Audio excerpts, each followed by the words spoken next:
The 7 characteristics of the partner you must never let go of, discovered in 70 years of marriage. What I am about to tell you is a secret you must not share with anyone. I will exclusively reveal the 7 characteristics of the opposite sex that you must never let go of, which I discovered during over 70 years of marriage. Your perspective on love and marriage will surely be completely transformed. If you currently have someone you are unsure about, you must decide after checking these 7 points. If you remain ignorant, you will surely regret it. Discerning the best companion. In this day and age, it is truly difficult to find a good partner. The number of couples who marry and divorce is only increasing, and many people must be struggling, asking, "Was this the right person for me?" I have lived for 94 years and have seen many couples. Some couples do well, while others separate quickly. Amid this, I realized something.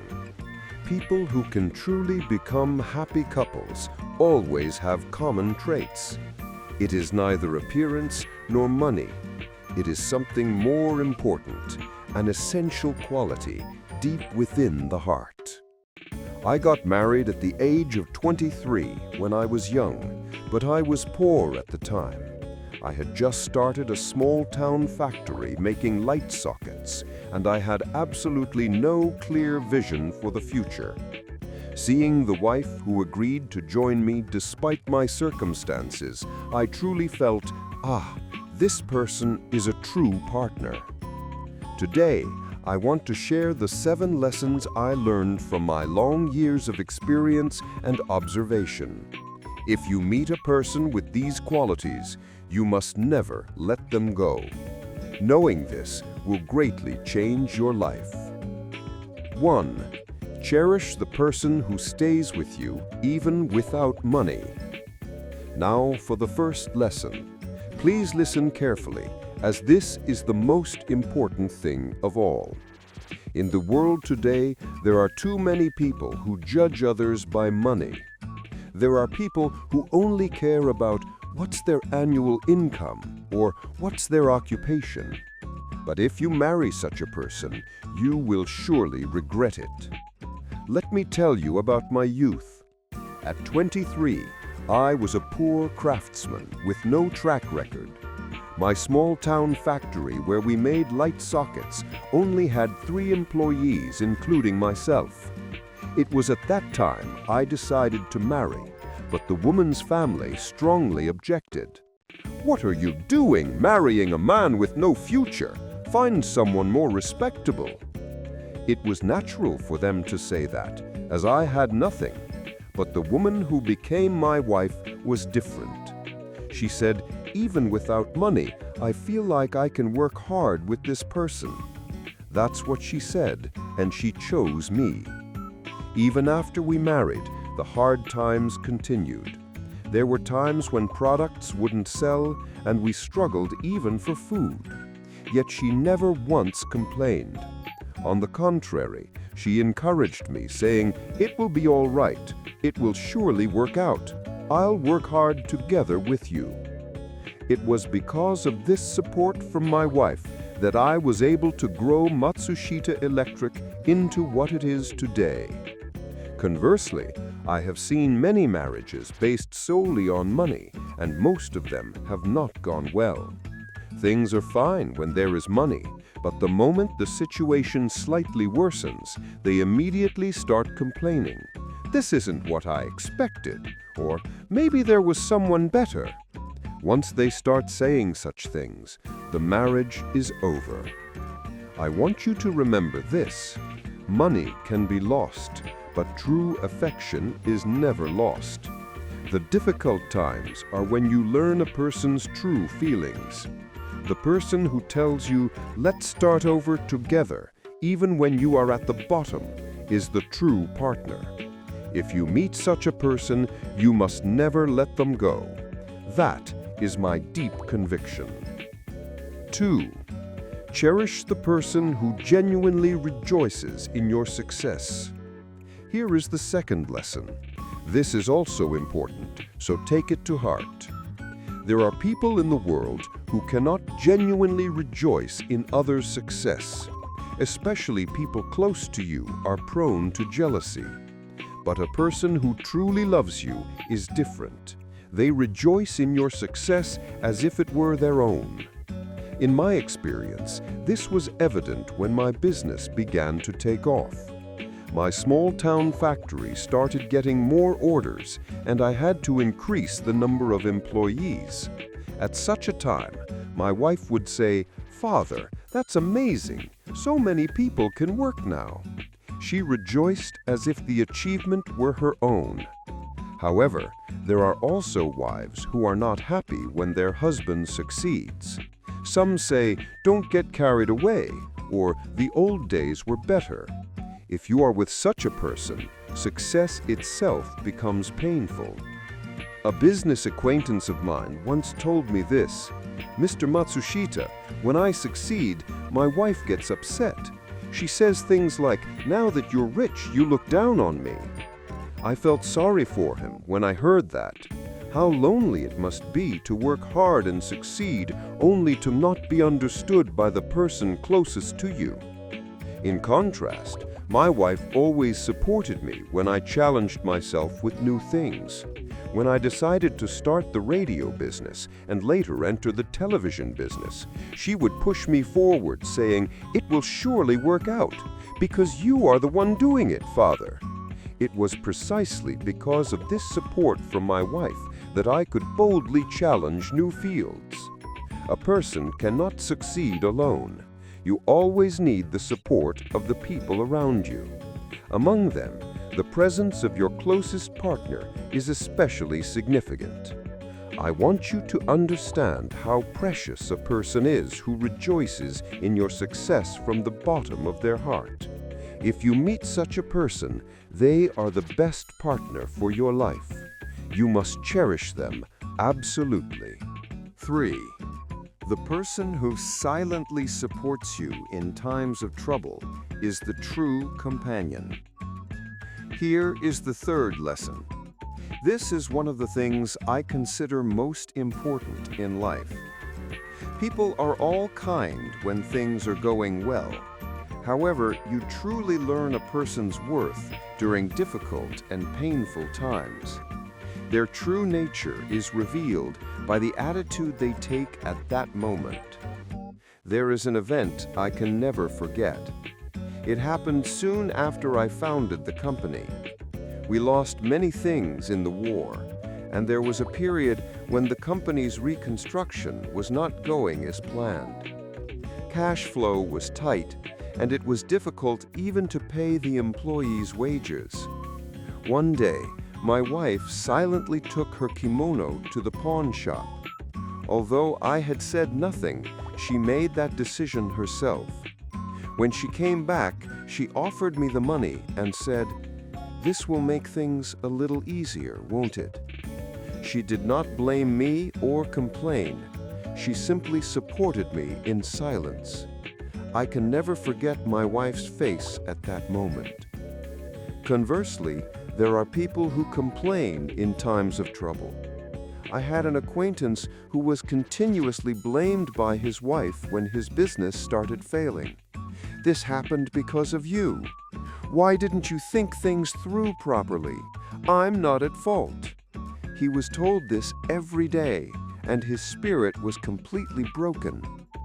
They ended up divorcing, and I can never forget what the man said afterward.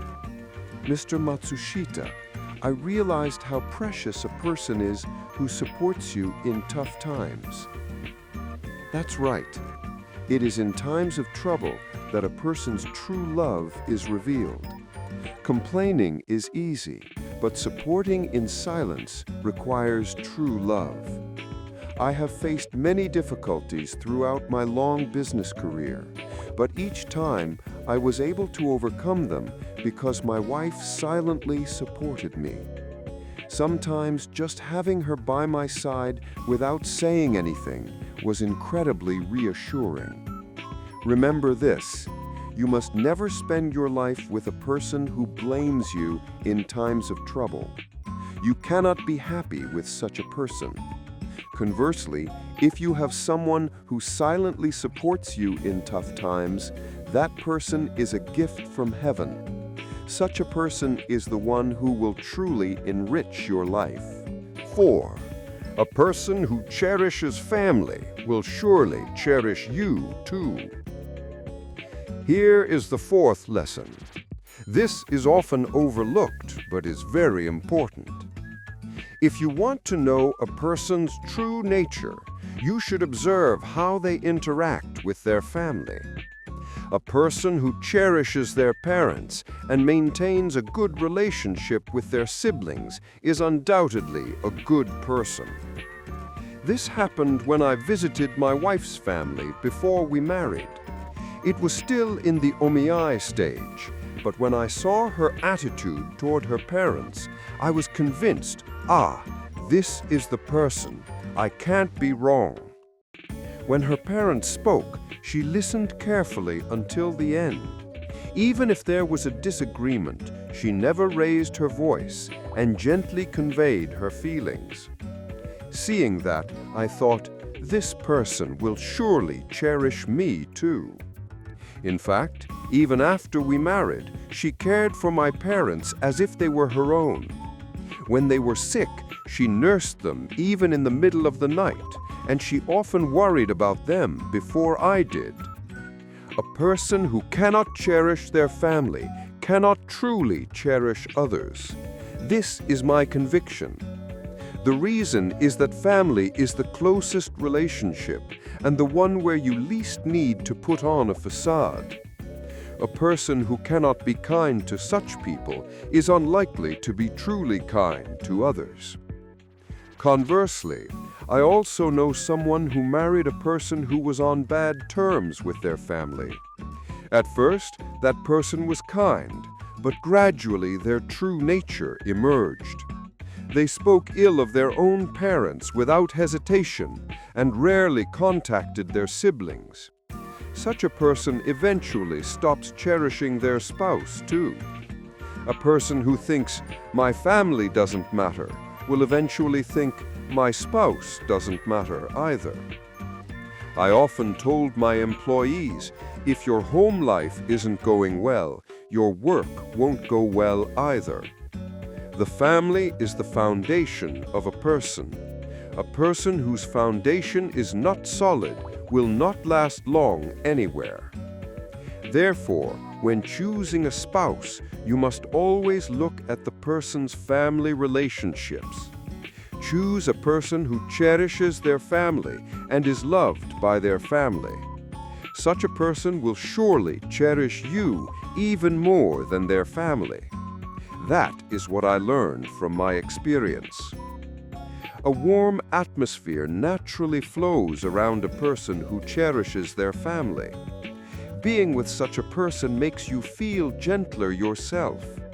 If you meet such a person, you can undoubtedly build a happy family. Remember that. Fifth lesson. This is about the most beautiful quality of the human heart: gratitude. A heart of gratitude is the most important thing deep within a person's mind. A person who can say thank you, even for the smallest thing. A person who can be grateful for what is taken for granted. When you are with such a person, life seems to sparkle. My wife was exactly such a person. Every morning when I left for work, she would always say, "Take care, be careful." When I returned, she would greet me with, "Welcome home." Even at meal times, she would enjoy the humblest meal, saying, "This is delicious." When I bought a new suit, she would rejoice as if it were her own, complimenting me, "It suits you well. It's wonderful." How much these small acts of gratitude enriched my heart. Life was a constant cycle, starting with gratitude and ending with gratitude. Once, a couple I knew had a fight. When I heard their story, the cause was trivial. However, they had stopped being able to express gratitude to each other. I work and earn money, but I don't hear a single word of thanks. I do housework every day, but he takes it for granted. Such dissatisfaction had accumulated between them. I told the two of them, gratitude is not something you demand from the other person. It's something you express first. A person with a grateful heart cultivates a heart of gratitude in their partner too. The word thank you has a mysterious power. The person who hears it naturally wants to respond with thank you in return. Conversely, there are people who take everything done for them for granted. When you are with such a person, your heart gradually hardens. When you realize that no matter how much you devote yourself, you are not thanked or acknowledged, your love will cool down. I often said this to my employees. Let's create products that make customers say thank you. Likewise, in a marriage, a relationship where you say thank you to each other is the happiest. A person with a grateful heart can find happiness in even the smallest things. You feel just being with them is a blessing. If you can marry such a person, your daily life will be a rich existence, filled with contentment. Conversely, a person without grateful heart is never satisfied no matter how much they are blessed. They constantly complain and make even the person they are with unhappy. Therefore, when choosing a spouse, you should listen closely to the kind of words they use in their daily life. Choose a person for whom the words thank you, thanks to you, and I'm grateful come out naturally. Such a person is the one who will truly make your life happy. 6. A person with an honest heart will surely be happy. Here is the 6th lesson. This is about the honest heart that I have cherished most in life. An honest heart is one that can accept things as they are. It is a heart that tries to understand the other person's feelings without being bound by bias or preconceptions. When you are with a person who possesses such a heart, you establish a relationship where you both grow together. My wife was such a person. When I talked about a new idea, she never immediately denied it. Even if it was something she didn't understand, she would first ask, "Is that so?" And when I explained, she would honestly accept it, saying, "I see."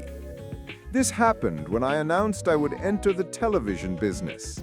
At the time, TVs were not yet widespread, and people around me objected, saying, "That's too risky." But my wife was different. "If you think so, Father, it must be right. I trust you." That's what she told me. Ultimately, the television business was a great success.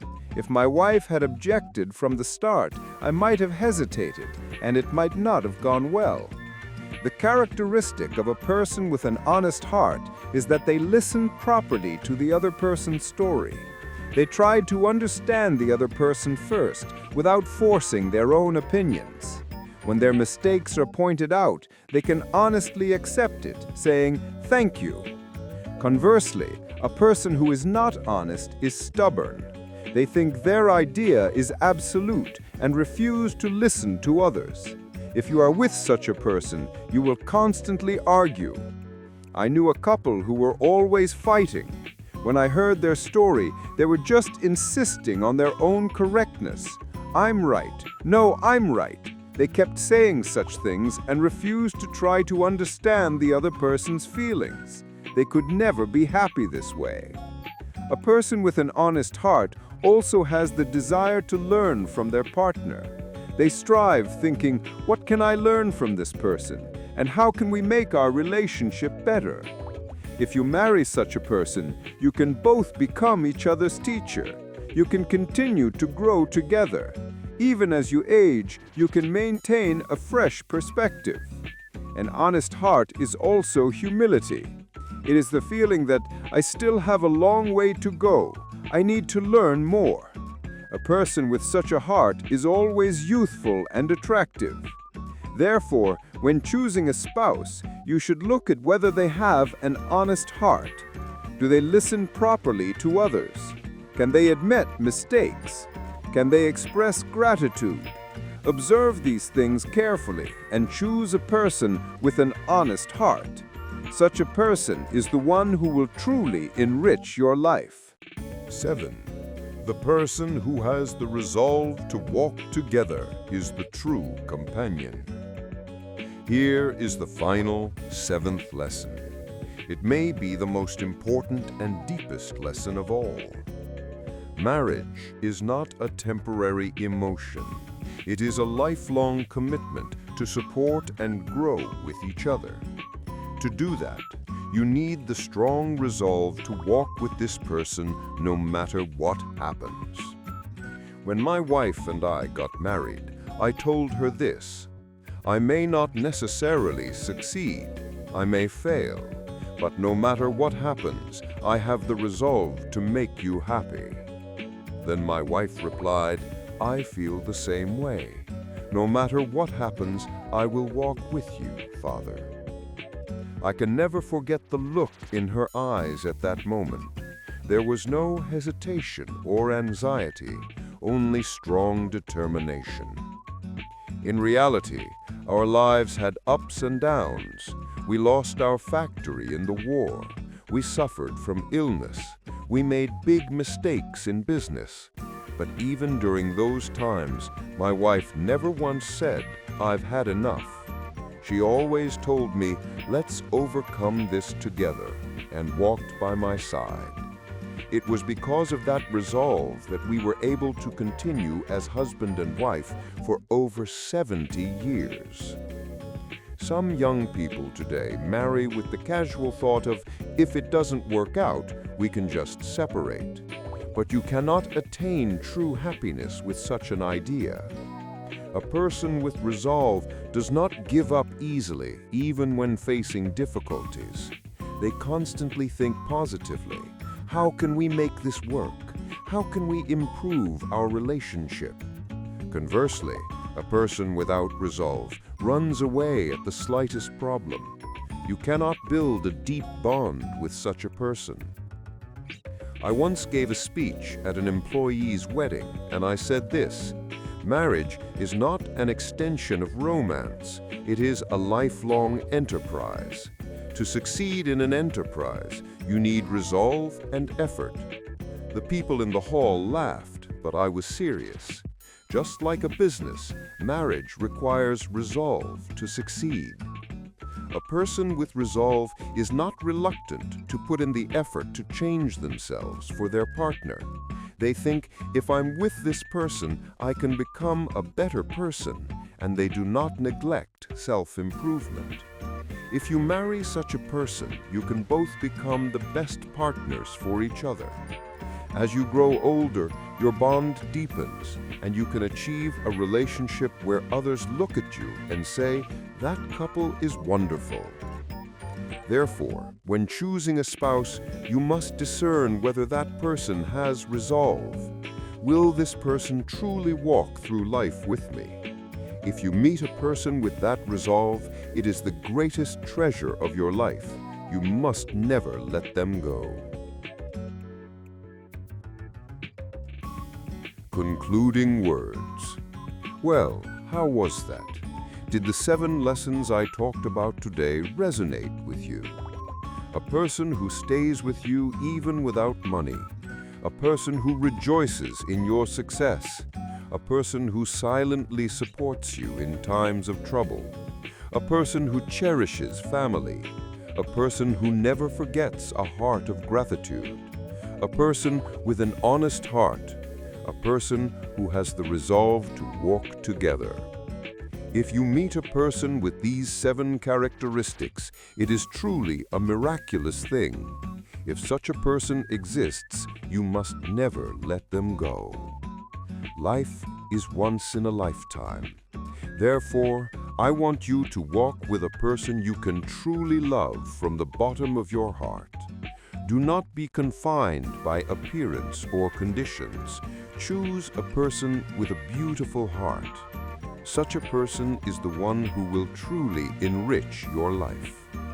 If you feel that this story has resonated with you even a little, I would be happy if you write "smile" in the comments section. And if you would like to hear more of Konosuke Matsushita's teachings, please subscribe and give a thumbs up. I wish for you to meet a wonderful partner and live a happy life. Thank you for watching until the end.